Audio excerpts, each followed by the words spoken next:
મિત્રો જય દાદા દ્વારકાથી જય માં ભવાની કેમ છો બધા મજામાં ને મિત્રો આજે આપણે વાત કરીએ નફટ નકટો અને બેશરમ મિત્રો નફટ નકટો અને બેશરમ કેને કહેવાય તો મિત્રો સમુદાયની અંદર કોઈ પણ વાતથી આપણે બંધાયા હોય અને એ સમુદાયને નકારી કાઢવું ખોટું ઠરાવવું અને એ સમુદાયને જાણે હું સત્ય છું એવો ઢોંગ કરી અને પોતાને કોઈ પણ જાતની શરમ વગર કોઈ પણ જાતની પરવા વગર કોઈ પણ જાતનું કંઈ થયું જ નથી એવી રીતે જે માણસ જીવે ને એવી રીતે જે વર્તે એને નફટ નકટો અને બેશરમ કહેવાય.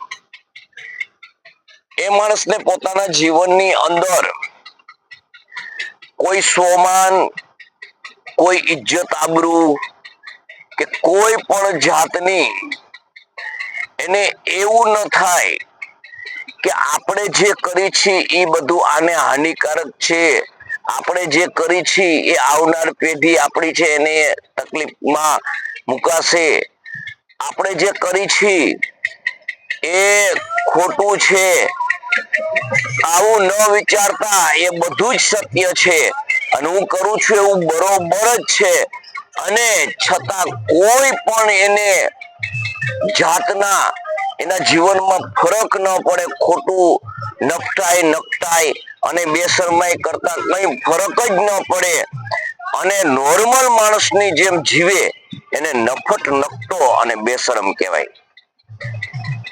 મિત્રો આવા માણસ છે ને ખૂબ ઘાતક હોય છે. આ માણસ છે ને એને તમારું કોઈ પણ તમારા જીવનની અંદર કે તમારા જીવનમાં એને કોઈ માધ્યમ ન બનાવો. તમે કોઈ પણ એવી વાત સચોટ ઠરાવવા માંગતા હોય, તમારા જીવનમાં કોઈ પણ એવું વસ્તુને તમે તમારા જીવનમાં કામ આવશે એવું જાણી અને એને વચ્ચે રાખવા માંગતા હોય તો એ તમારી ભૂલ થશે. તમારું કોઈ પણ જાતની વાત વચન વટ એ માણસને રાખશો એટલે કોઈ જળવાશે નહીં અને એ માણસના વચ્ચે તમે સાક્ષી પડશો કે એ માણસનું તમે વચ્ચે કઈ જામીન પડશો તો કદાચ ને એને કઈ દેવું પડતું હોય, એને કઈ જતું કરવું પડતું હોય એવો પ્રશ્ન જ્યારે આવશે અને એમાં એનો સ્વાર્થ તૂટતો હશે, એમાં એને કઈ પણ જાતનું દેવાનું થતું હશે, ગુમાવાનું થતું હશે તો એ માણસ પોતાનું જે આદત છે, પોતાના જે જીવનની અંદર લક્ષણો છે એ બતાવશે જ. માટે મિત્રો હું તમને એક જ વાત કરું કે નફટ નકટો અને બેશરમ માણસ છે ને એને કોઈ દિવસ તમારા જીવનનું પાસું ન બનાવતો. તમારા જીવનને જો તમારે ઘોર અંધકારમયમાં ન નાખવું હોય, તમારા જીવનની તમારે જો કિંમત રાખવી, તમારે સ્વમાન થકી જીવવું હોય તો આવો માણસ હોય એ તમારા કુટુંબ પરિવાર સમાજ અન્ય સમાજમાં ગમે તે હોય, ગમે તે સમાજમાં હોય પણ એને તમે તમારા જીવન હારે કદાપી જોડો નહીં.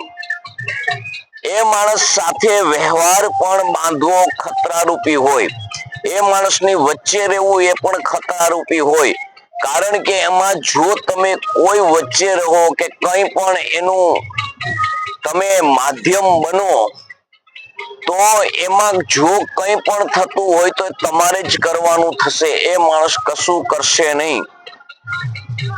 પરંતુ ઉપરતા તમે જે વાત એને દોહરાવશો કે આ રીતે આપણે વાત હતી, આપણે આ રીતે ઊભું રહેવું જોઈએ, ત્યારે એ એમ જ કહેશે મને કંઈ ખબર નથી. સમુદાયની વચ્ચે તમે કીધું હશે ને, સમુદાયની વચ્ચે માણસને લઈ જશો ને તોય એ માણસ સ્વીકારશે નહીં. એ માણસ સ્વીકારશે તો નહીં, પણ અન્યથા એ માણસ સામો એમ કહેશે કે તમે જે કયો છો ને એ તમારી ભૂલ છે, આવું મેં કઈ વાત કરી જ નથી. ત્યારે સમુદાયની અંદર બે ત્રણ બોલશે ને તોય એ વાતને ધ્યાન આપશે નહીં. એટલે ત્યારે તમને એમ થશે કે આને શું કરવું, આપણે આને મારીએ કે આપણે મરીએ, શું કરવું? ત્યારે એ વાતમાં તમે એવા ફસાશો કે ન પૂછો વાત.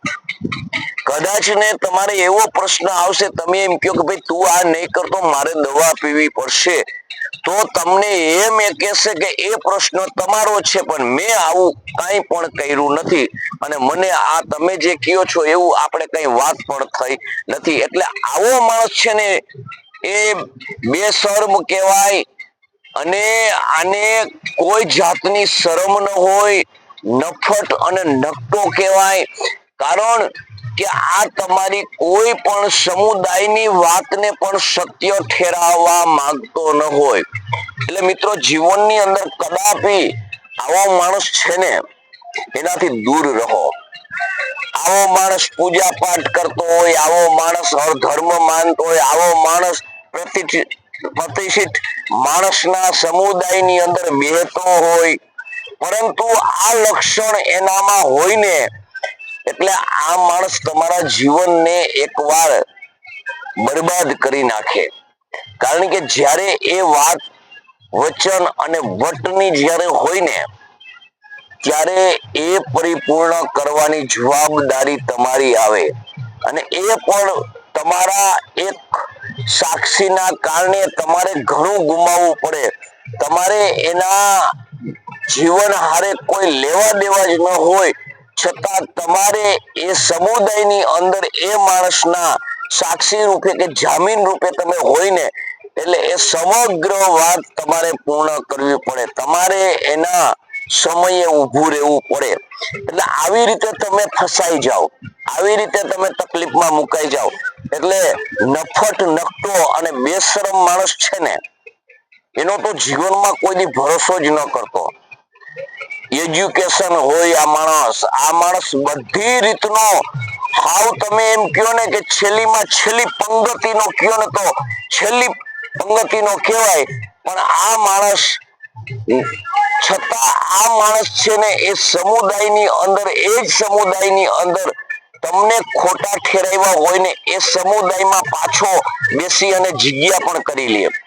એટલે જેને આપણે એમ કહીએ કે કઈ પણ માનવતા કે માનવતાની વાત કે મનત્વ વિશે કઈ લેવા દેવા ન હોય, આને નફટ નકટો અને બેશરમ કહેવાય.